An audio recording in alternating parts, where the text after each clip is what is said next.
Hello everyone. आज हम BCom semester 6 management accountancy में चैप्टर नंबर 4 कैपिटल बजटिंग उसमें प्रैक्टिकल सम जो है वो कर रहे हैं। आज हमने यहाँ पे लिया है सम नंबर 3 जो है पेज नंबर 233/1 पे अवेलेबल है। उसकी डिटेल्स है, धरती company limited is considering the set in the project requiring a capital of rupees 2 lakhs. Forecast for the annual income after depreciation but before tax is as follow.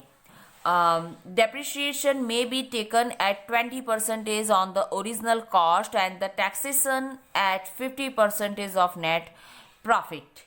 और उसके लिए कौन कौन से फॉर्मूलाज जो है वो हमें फॉलो करने हैं। तो यहाँ पे कहा है पे back period, rate of return on original investments, average investments and net present value की इंडेक्स मेथड, ये सब हमें फॉर्मूला फॉलो करने हैं। एंड डिस्काउंट फैक्टर जो है वो हमें दिया है 10%।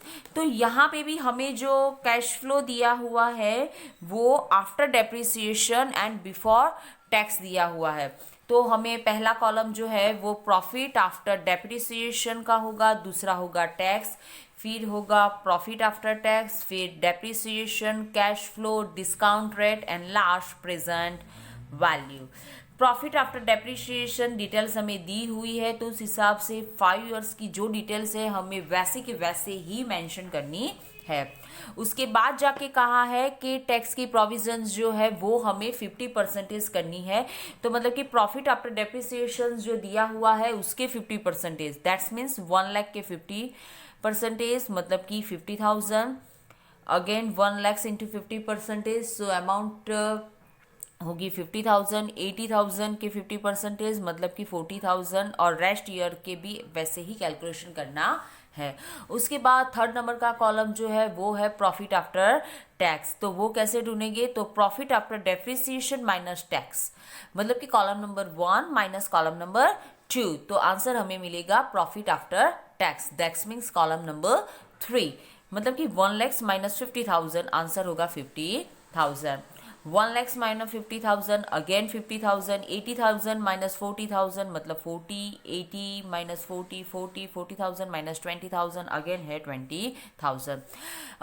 प्रॉफिट आफ्टर टैक्स का टोटल हमें मिल गया है 2 lakhs। उसके बाद जाके है डेप्रिसिएशन। डेप्रिसिएशन के बारे में मैंने आपसे कहा था कि total investments divided by number of year, लेकिन यहाँ पे हमें उन्होंने पर्टिकुलर कहा है कि डेप्रिशिएशंस में be taken at 20% on original cost, मतलब कि ओरिजिनल हमारा ये जो इन्वेस्टमेंट्स है 2 lakhs उसके 20%, तो मतलब कि हमारा डेप्रिशिएशन होगा यहाँ पे 40,000। यहाँ पे कुछ नहीं कहा है, तो इसीलिए हम स्ट्रेट लाइन मेथड जो है वो डेप्रिसिएशन के लिए फॉलो करेंगे।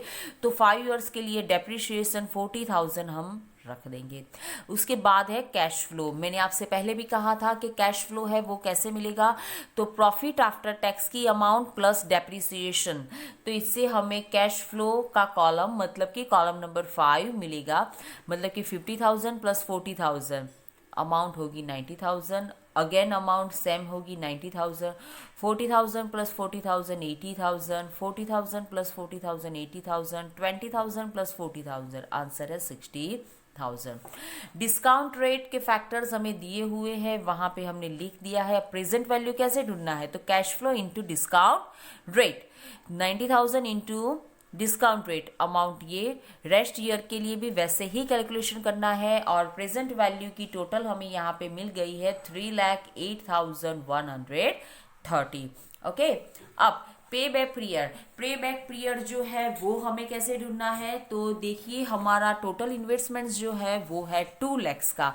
तो कैश फ्लो में देखना है, फर्स्ट ईयर 90,000 अर्न हो रहे हैं, second year again 90,000, third year 80,000। हमारी रिक्वायरमेंट जो है वो 2 lakhs की है।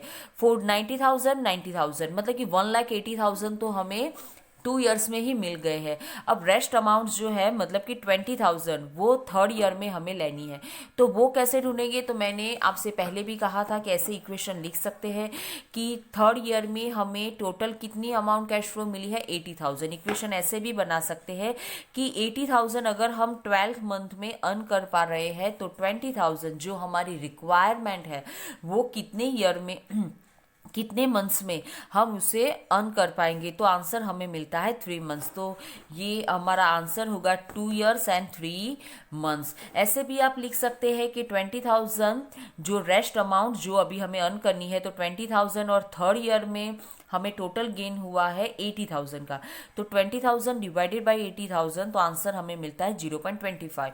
तो ऐसे भी हम लिख सकते हैं, जैसा आपको ठीक लगे वैसे हम लिख सकते हैं। उसके बाद है rate of return on original investments, average profit divided by original investments. Average profit, तो एवरेज प्रॉफिट का फॉर्मूला आपको पता ही है, total profit divided by number of year. Total profit आपको पता है, यहाँ पे प्रॉफिट आफ्टर टैक्स हमने लिया था 2 lakhs plus number of year मतलब 5 ईयर्स, आंसर हमें मिल जाता है 40,000। ओके, एंड ओरिजिनल इन्वेस्टमेंट्स है हमारा 2 lakhs। तो ओरिजिनल इन्वेस्टमेंट्स का rate of return on original investments, तो average profit divided by original investment into 100, मतलब कि 40,000 divided by 2 lakhs into 100, answer है हमारा 20,000। फिर जाके rate of return on average investments, तो फॉर्मूला क्या है, average profit divided by average investment into 100। Average profit हमने आगे ढूंढ लिया है 40,000 divided by average investments. Average investments क्या होगा, original investments plus scrap value divided by 2।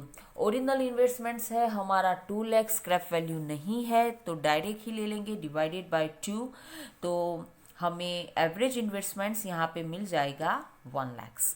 So rate of return on average investments का फॉर्मूला में हम डिटेल्स रख देंगे 40,000 divided bye 1 lakh into 100, answer है 40%।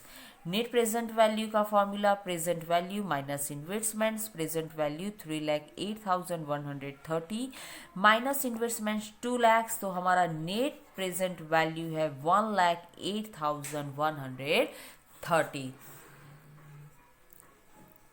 तो आज हमने ये जो सम किया है उसकी की PDF की लिंक जो है वो डिस्क्रिप्शन बॉक्स में डाल दी है, तो प्लीज़ आप वहाँ से देख लेना। And thanks for watching, bye bye, take care.